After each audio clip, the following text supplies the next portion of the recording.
From the nation's capital, Eye on Washington with Marilee Joyce. A weekly discussion about the federal issues most important to Nevada. And now, from Washington, D.C., here's Marilee Joyce. Good day to you. I'm Marilee Joyce, and this is Eye on Washington, the only statewide Nevada news program produced in Washington, D.C. Every week, Eye on Washington takes you straight to Capitol Hill for a discussion with Nevada's delegation and other leaders about the federal matters that matter to you. Today's topic, she says it's time to improve the health services offered to our military men and women through the Department of Defense. We'll talk with one Nevada U.S. Congresswoman about this and other top issues facing both active service members and our veterans. And she is my guest today, of course, Nevada U.S. Congresswoman Shelley Berkley. It's a pleasure to see you. And back to you. Thanks. Well, she says we need to reduce barriers to better care for those who serve in our armed forces. And today on Eye on Washington, we'll learn about recently passed legislation that increases medical treatment options for men and women in uniform. We'll find out what's being done to help our returning troops find jobs as they return to civilian life as veterans. And we'll look at efforts to help veterans seeking foreclosure assistance. Last December, a defense authorization bill passed that included provisions allowing for the greater use of telemedicine for treating military service members. My guest was a co-sponsor of the act from which the provisions were taken. It's called the Service Members Telemedicine and E-Health Portability, or STEP Act. Basically, it allows certain credentialed healthcare professionals to work across state borders without having to obtain a new license. What that means is that qualified DoD professionals can use cutting-edge telemedicine and e-health applications to treat service members regardless of their physical proximity. Until now, the DoD had limited ability to allow its healthcare professionals to provide care when a patient's in a different state. So many who rely on military care, including mental health services, are required to travel long distances to receive treatment. Well, my guest says that's meant increased financial burdens and unnecessary obstacles to accessing care. And in a statement about the STEP Act, Congresswoman Berkley said, quote, "One of my longstanding goals in Congress has been to expand the availability of mental health services through the Department of Defense. Increasing available treatment options for service members is an important step toward meeting that goal." Now, Congresswoman, when you joined this act, you said you had a couple reasons for doing so. You said you wanted to provide more options for troops coping with PTSD and other mental health issues, and you wanted to end what you called, quote, outdated restrictions on well-qualified healthcare professionals. Well, yes, and actually you did such a wonderful job setting this up. I'm not sure there's too much more that I could add, but I will. Look, we have an obligation and a responsibility to our military personnel and our veterans who have served this nation with honor and with bravery. When they come back, they have a lot of issues. One of the issues that they deal with, which is particularly important to me, is post-traumatic stress disorder. They come back with a lot of mental and emotional challenges, very difficult to transition back.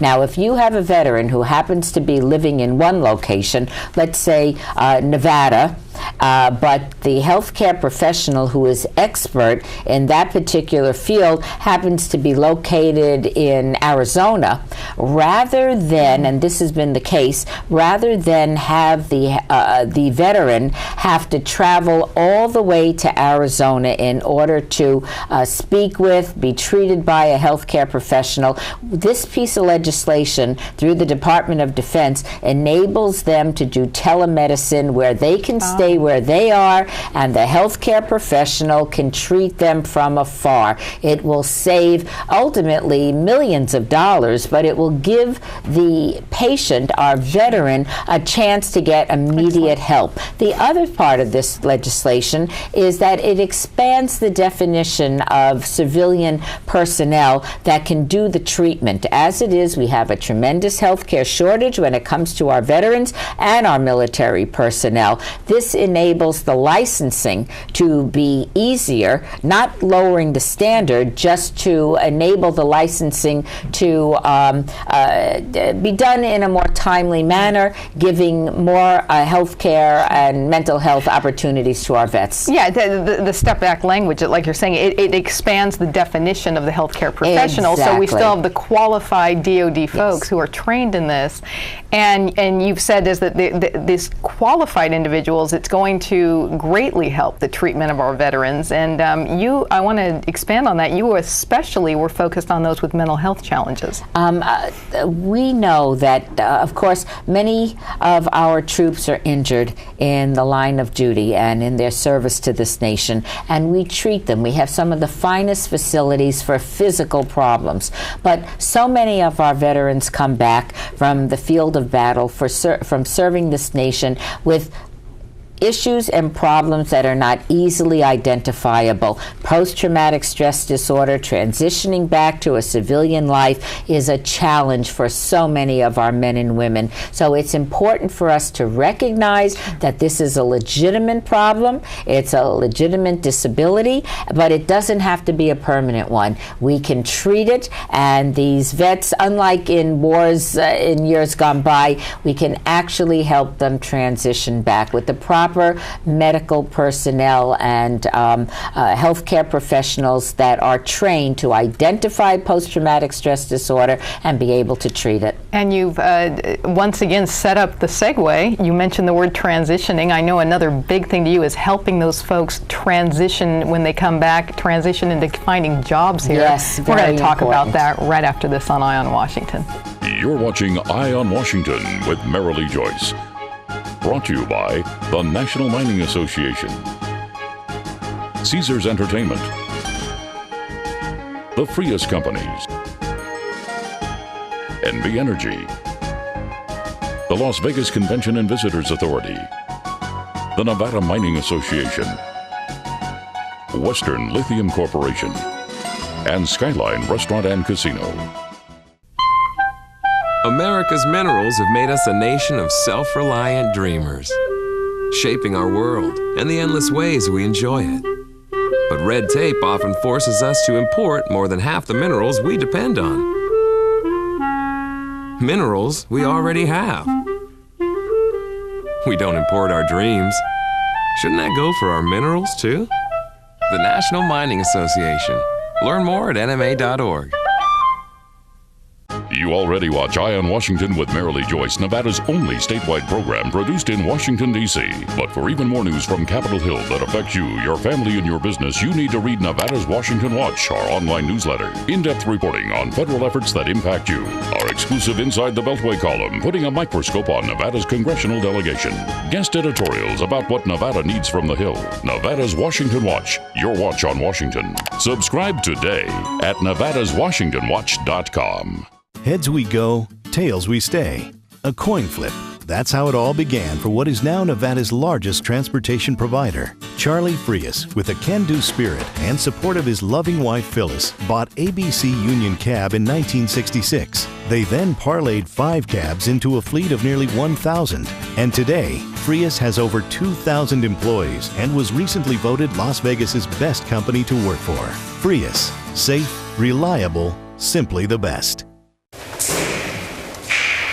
Hey, it's embarrassing to be tackled by someone smaller than me. I look weak and effeminate, so now I'm overcompensating. I'd also be very ashamed by that. I'm not waiting until it happens to me to make you feel small. My dad taught me to be the alpha male, so now I'm gonna knock a tray out of your hands at lunch. Kids bully for all kinds of reasons. None of them are good. Know your kids' friends and monitor their social networking. Find more tips at flipthescriptnow.org. And welcome back to Eye on Washington, our discussion of health, employment, and housing needs facing our military members and our veterans. My guest today is Nevada U.S. Congresswoman Shelley Berkley. Last fall, the Congress voted to hire heroes. No, really, that was the name of the landmark $1.7 billion package of Veterans Employment Aid that passed Congress and was signed into law. This Vow to Hire Heroes Act was a wonderful example of our congressional leaders coming together to do something to support veterans. The House passed it 422-0. The The Senate 95-0. The legislation aims to help veterans find work in a difficult economy, an economy that has resulted in the loss of millions of jobs, approximately 1 million of those losses hitting veterans, according to reports. Vow to Hire Heroes seeks to help veterans seeking work by providing up to 12 months of Montgomery GI Bill payments to veterans ages 35 to 60 who have no other employment assistance. A 2-year goal is for 100,000 veterans to receive training in a new skill where jobs are available. Hire Heroes also gives service members a head start on finding jobs that lets them apply for federal employment even before they are separated or retired. Congresswoman, you've been on this show so many times when we've done veteran shows, and you always refer to them. You've got a heart for my veterans. So the fact that there are 1 million unemployed veterans is rough for you to hear. Look, this is a huge issue, especially with the economic problems that this nation is currently facing. We're getting out of our recession, but very slowly. Our veterans come back. They are entitled to get a job, but so many of them find themselves not only unemployed, but living on the streets. It's been estimated, some estimations say that 40% of our homeless are veterans. Now, that's totally unacceptable to me, and it should be unacceptable to every American. These people have laid their lives on the line. They've made huge sacrifices. They come back to this country, can't find a job, and end up on the streets of our major metropolitan areas. So, for me, there are a number of things that could be done, should be done, and are being done. I was able to get a $230,000 grant for U.S. vets to do job training for our returning veterans.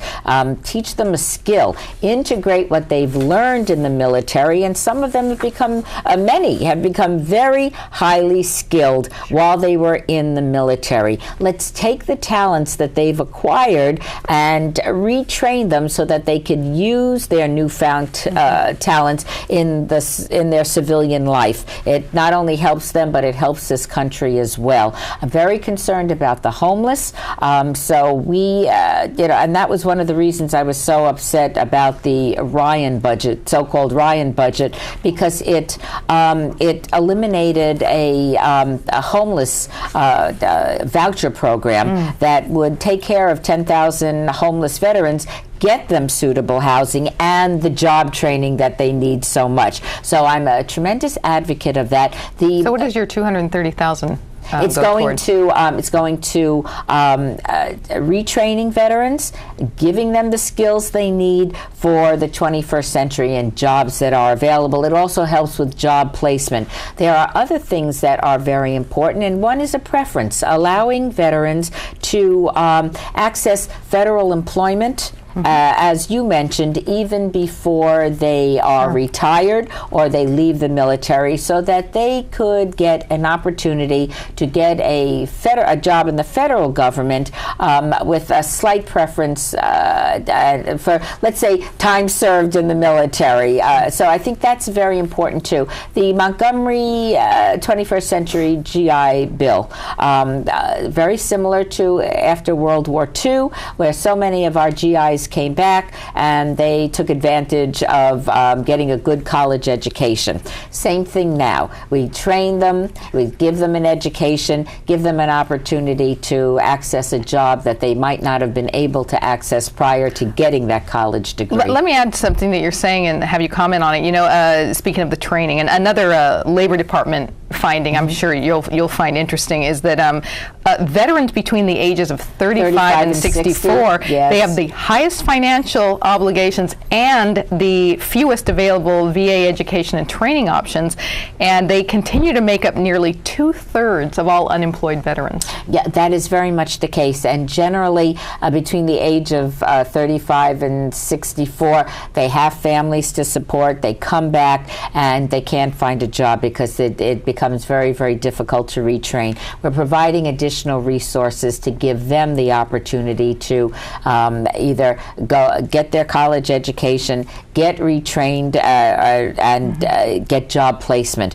That's an age group that is very important. And now, particularly since we have so many reserves, so many National Guard people serving this nation in Afghanistan and throughout the world, gives them an opportunity as well. We're running out of time here. I wanted to get to one thing. Another Labor Department, the average unemployment rate among all veterans is 7.7%. It's 12.1% for veterans returning from Iraq and Afghanistan.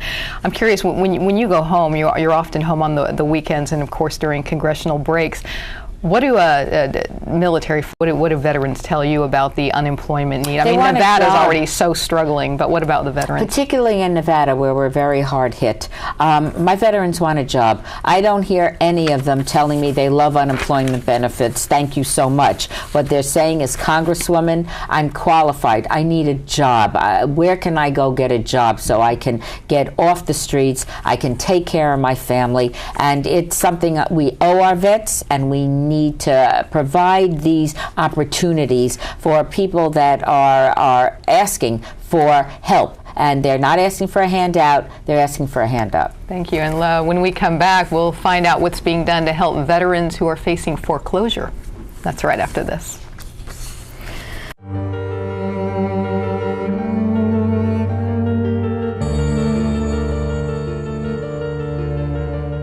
Every day, thousands of people in northern Nevada don't get enough to eat. 1 out of 5 children in northern Nevada go to bed hungry every night. But you can do something about it. Catholic Community Services of Northern Nevada has been providing help and creating hope in our community for more than 65 years. By donating food, time, or money, you can make a difference in a hungry person's life. When you make your generous donation to St. Vincent's Dining Room and St. Vincent's Food Pantry, you're helping to fight the scourge of hunger in northern Nevada. In these tough economic times, now more than ever, we need to help those less fortunate. To find out how you can donate to St. Vincent's Dining Room and St. Vincent's Food Pantry, call, click, or stop by, and together we can end hunger in northern Nevada.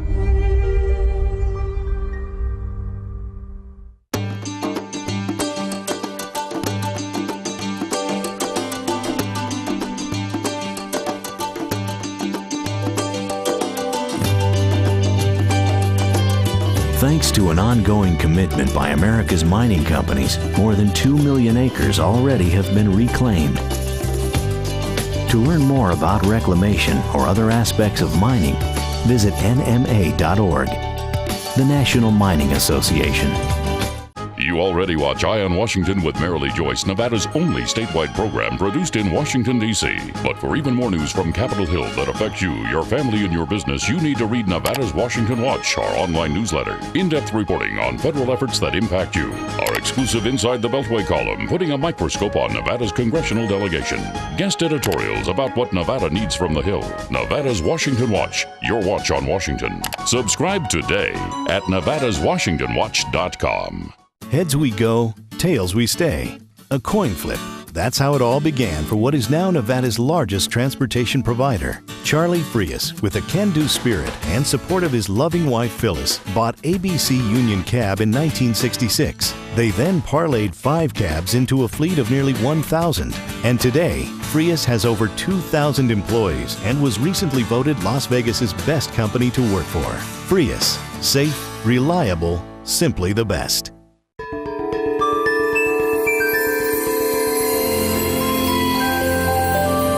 How will new energy technology make our lives better?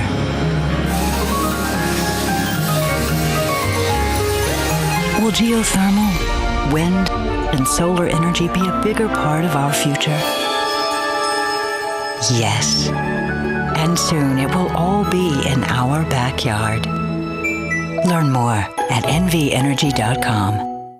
And welcome back to Eye on Washington, our discussion of needs facing our troops and veterans and what my guest says is the best way to meet them. We've been visiting with her, Nevada U.S. Congresswoman Shelley Berkley. Pleasure to be here. Last summer, Nevada got about $1.2 million in grant funding to help low-income veterans and their families transition from permanent affordable housing. It was big news to my guest, the Congresswoman, whose Clark County was to receive funds allowing U.S. vets and the local Urban League to assist more than 460 households. The grant program is a critical element of the VA's plan to prevent and end homelessness among veterans. My guest says it promotes housing stability among homeless and at-risk veterans and their families. Meanwhile, as the foreclosure crisis in Nevada continues, the Congresswoman has told the press that a special spotlight needs to shine on helping veterans in foreclosure. The group Fiserv Case-Shiller provides stats on home price trends. Its recent index numbers for my guest Las Vegas area shows that local home prices are expected to fall 15.9% between the second quarter 2011 and the second quarter of this year. Now, while we don't have current stats on local veterans in or facing foreclosure, my guest says there is great need for help here, including getting information to them on both federal and state agencies that exist to provide assistance and resource services just to those who have served us. And, you know, the foreclosure crisis is not news, but you've said we need to do a bit more news on the special needs facing our veterans here.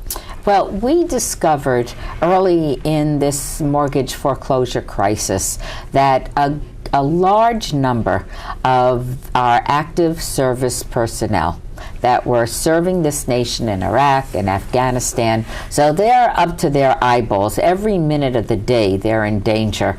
They were getting information from home that their homes were being foreclosed on. So here they are serving our nation, and back home their families are not only facing foreclosure, but they're being thrown out of their homes. So we introduced legislation, and fortunately it passed, that there would be a 9-month grace period to give these military families who have active duty personnel serving this nation thousands of miles away an opportunity to figure out what, if anything, they can do. So it provided an extra bit of protection for military families so that they were not foreclosed on immediately. Now, after in this year, in 2012, it's gone down to a 3-month grace period, but it still gives a veteran an opportunity to try to figure out what they can do, their families figure out what they can do in order to stay in their homes, and if that's humanly possible, provide them with the resources they need to be able to do that.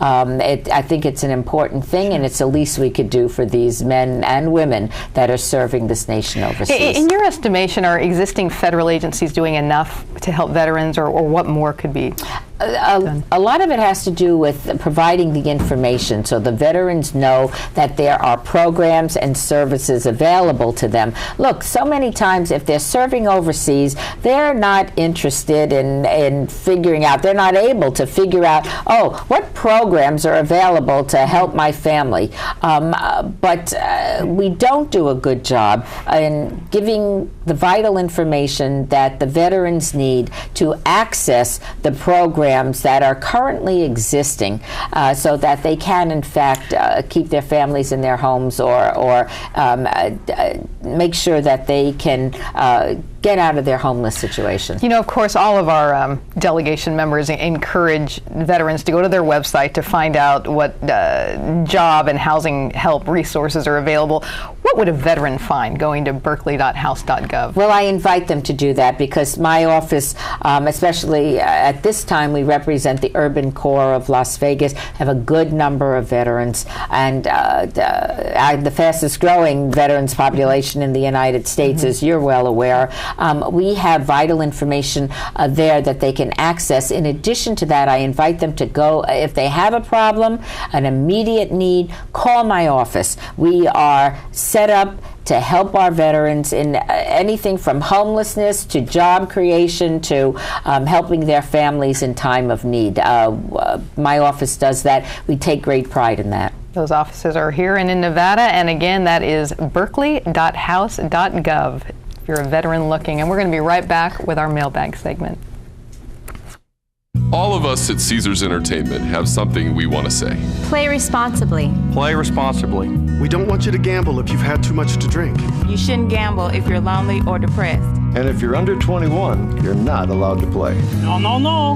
No matter which of our casinos you come to, our message is always the same. Play responsibly. Play responsibly. Play responsibly. We know you're coming to our casinos to have a good time, and we always want you to leave feeling like you did. America's minerals have made us a nation of self-reliant dreamers, shaping our world and the endless ways we enjoy it. But red tape often forces us to import more than half the minerals we depend on. Minerals we already have. We don't import our dreams. Shouldn't that go for our minerals too? The National Mining Association. Learn more at nma.org.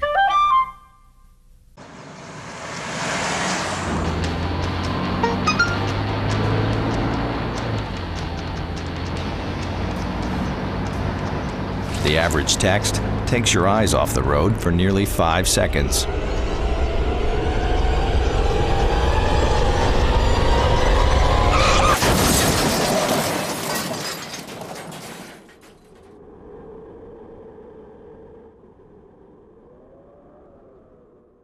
Built on a fleet of just 5 cabs bought in 1966 by founder Shelley Berkley, Frias Transportation is now Nevada's largest transportation provider.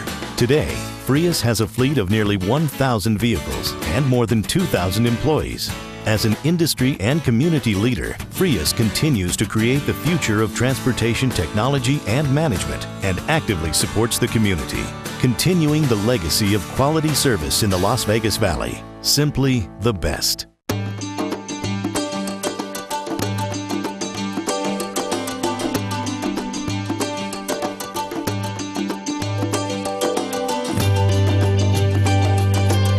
Thanks to an ongoing commitment by America's mining companies, more than 2 million acres already have been reclaimed. To learn more about reclamation or other aspects of mining, visit nma.org, the National Mining Association. And we're back with our closing segment of Eye on Washington. It's our mailbag segment. In this segment, we tell you about an issue our guest is receiving a lot of correspondence about. We read one of your letters here on the air, and we invite our guests to respond to you right here. And Congresswoman, your office has been getting letters about solar energy lately, and I have a letter here from Walt of Las Vegas.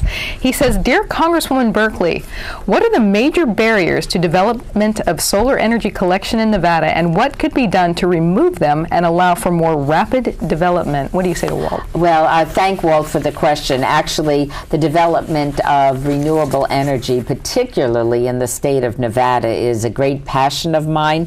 We have an abundance of sun and wind and geothermal, which we can be harnessing. Not only can we become a net exporter of clean energy to the rest of the western United States, we can create an entire economy in Nevada based on green jobs. So I think Walt should know that we are working very hard to ensure that we can create the solar energy, provide tax credits and tax breaks to entice companies to come to Nevada, and that we create the transmission lines so that when we create the energy, not only is it a benefit to Nevada, but we can export that energy across the western United States. It creates good paying jobs, and it's good for our economy, and it's good clean energy. So you've got Walt's back, huh? I've got Walt's back. I love renewable energy. Thanks for being here today. Thank you so much.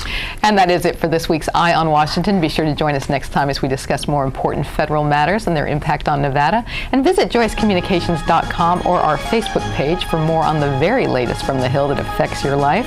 Thanks for joining us today. I'm Marilee Joyce in Washington. Good day.